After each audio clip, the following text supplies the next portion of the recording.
couple in Massachusetts are what is known as professional tenants. They've been scamming landlords for decades in order to live rent-free. I'm Tony, and this is Real Estate Investing and Landlord News.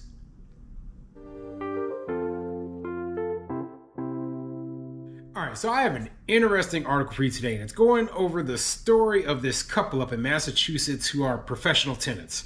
They are people who are literally scamming the system, using the very laws they put in place in order to supposedly protect tenants to screw landlords over. Okay, that's what they're doing. They're screwing landlords over so that they can live rent-free. They know exactly what they have to do. They have a very high understanding of landlord-tenant law within the state, and they know that they can get over on especially inexperienced landlords, okay?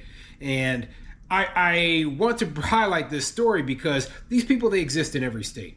Now, obviously, the state laws in some places, such as where I invest here in Nebraska, are much more conducive to evicting these people quickly. But that doesn't mean they don't exist. These professional tenants are all over the place. They will scam every system, use every law to their advantage, and it is the exact reason why I cover all of these changes to landlord-tenant law, because the people who create these laws, they don't understand the unintended consequences of them, how they are literally creating these professional tenants. They're creating these scam artists who are taking advantage of mom and pop landlords and sometimes big landlords as well.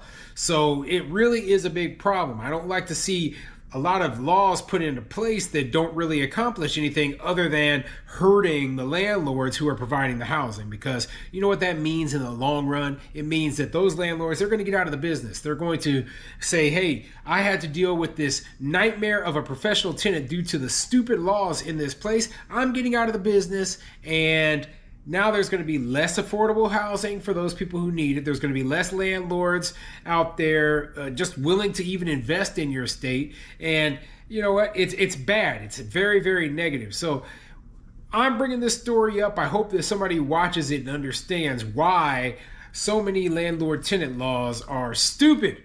So before I get into the article, go ahead, hit the like, subscribe button, and leave a comment down below and let me know what you think. Have you ever dealt with a professional scammer as a landlord, okay? A person who is scamming the system in order to stay rent-free or not pay for as long as possible. Now, I could easily talk about the many people who I have had the unfortunate privilege of having to evict from my properties. But here's the thing. None of them have been professional scammers. Were they scammers? Yeah. Did they stop paying rent? Yeah, but they weren't professional, okay? They probably, when they moved in, they had the intention of paying, and at some point in time, they just stopped, and they had to be evicted.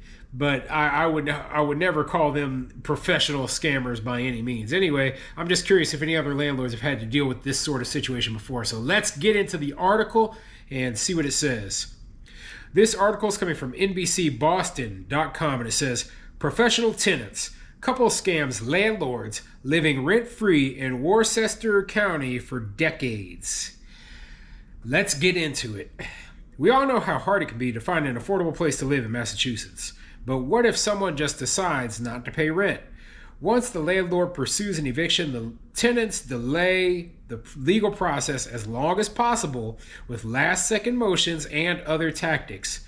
When they finally get kicked out, the cycle simply repeats for a new unsuspecting property owner. Now, before I go any further, this is part of the reason why it is very important that landlords have access to eviction records, okay? That we're able to see if an eviction has been filed against the person, if the person has actually been fully evicted or not, right? Now, you take away our ability to see that, and we can't see these scammers. And it's like, looks like the last 5 landlords that this person has lived with have filed an eviction against the person. But you won't be able to see that because they want to hide these records from people. Like I said, the laws that they pass have unintended consequences.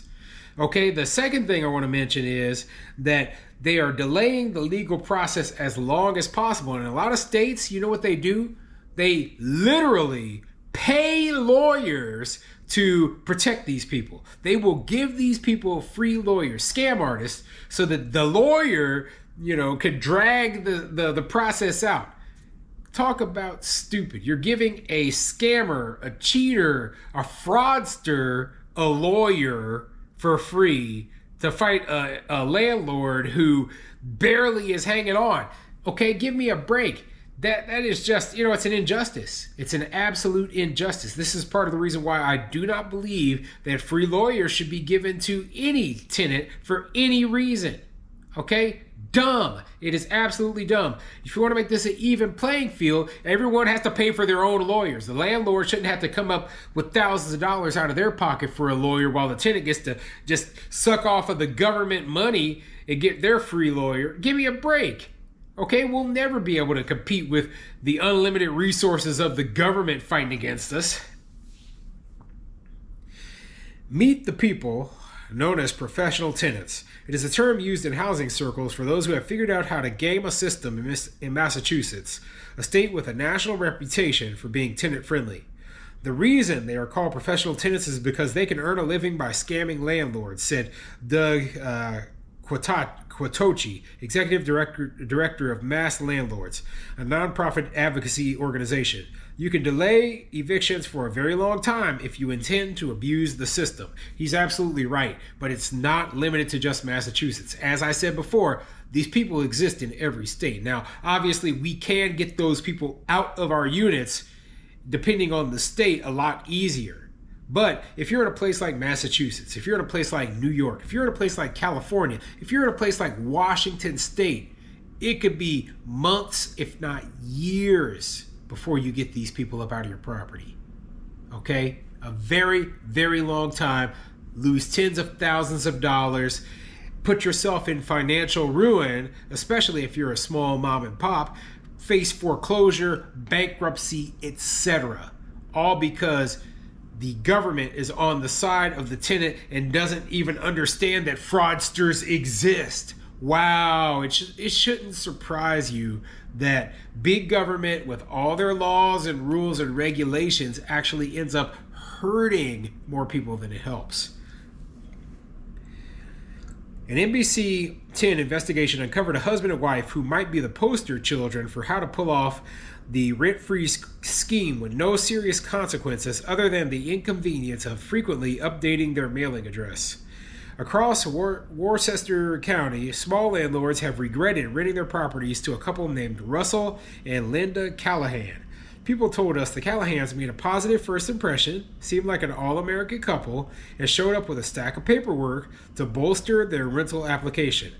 The paperwork, which included pay stubs, a background check, and a credit report, was intended to give landlords peace of mind. Do not ever, and I repeat this, do not ever take a credit report from somebody without running your own. Okay? Don't take a background check on somebody without running your own. It's easy to scam that. I mean, I could print up a piece of paper and say, look, here's my perfect credit score and my perfect background history. No, screw that, okay? Now, I know these people are scamming mostly small mom and pops, right? But my procedure remains the same. Even if you bring a background check to me, I am still going to run you through the system. Period. That's the only way I operate. That's the only way you should operate. And the reason is because of people like this. I don't trust these people. I don't know them. These people are bringing you an application. It's called trust but verify, okay? When somebody brings you a pay stub, are you calling the employer to make sure the person actually works there and is actually doing the position that they claim that they're doing? I mean, really, you just can't take their word for it. This stuff is so easy to fake, and these people have proved that point right there. They said they were looking at a bunch of houses, so they had the paperwork ready to go, one landlord recalled. I thought they were being proactive. However, after signing a lease and handing over the keys, there was always a problem. The first rental check bounced. The timing of the payment was always close to the couple's move-in date. By the time the bank notified landlords the checks didn't clear, the Callahans were already in the homes. Landlords told us a string of excuses followed about why the funds were not available. The Callahans blamed the problem with the IRS, a slow transfer of 401k funds, or a family member in the hospital getting surgery. And once those people have gotten into the house, then you have to go through the full eviction process. That's the trap they got these landlords into.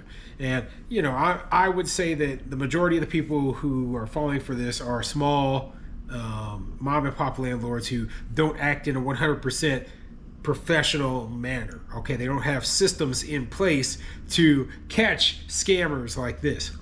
I mean, I've had scammers come up to me thinking they could, you know, get me before when I'm doing an open house of one of my units, and I'm just like, you know, I could see it on them, like, yeah, this person is a straight scammer. Okay, you know, talking about, oh, I have an eviction on my, you know, like, you're telling me to my face you have an eviction on your record, and you think that you even have a chance, you know, and you don't. You absolutely do not. I'm not in a place where I have to rinse people with evictions on their records. So I will turn you down like that, okay? If there's anything questionable on your background, which I run myself, you know, and like I said, I have called employers before, right? So somebody, I just want to give you an example. Somebody gives me the name of their employer, right? And then gives me a contact number for the employer. I do not call the contact number, because you could easily just give me the phone number of one of your friends who's pretending to be that employer. Instead, what I do is I look up the general phone number that's like listed on Google for that business, right? And I call, ask to speak to someone in human resources, and believe me, I've done this before, right? And turns out, yeah, we've never had that person working here before. That person has never worked here. Wow, what a surprise, okay? Scammers, they don't expect you to do this sort of thing, but yeah, it takes an extra 5 minutes, but how many thousands of dollars did you save? How many tens of thousands of dollars, and how much worry and grief did you spare yourself? A ton, okay?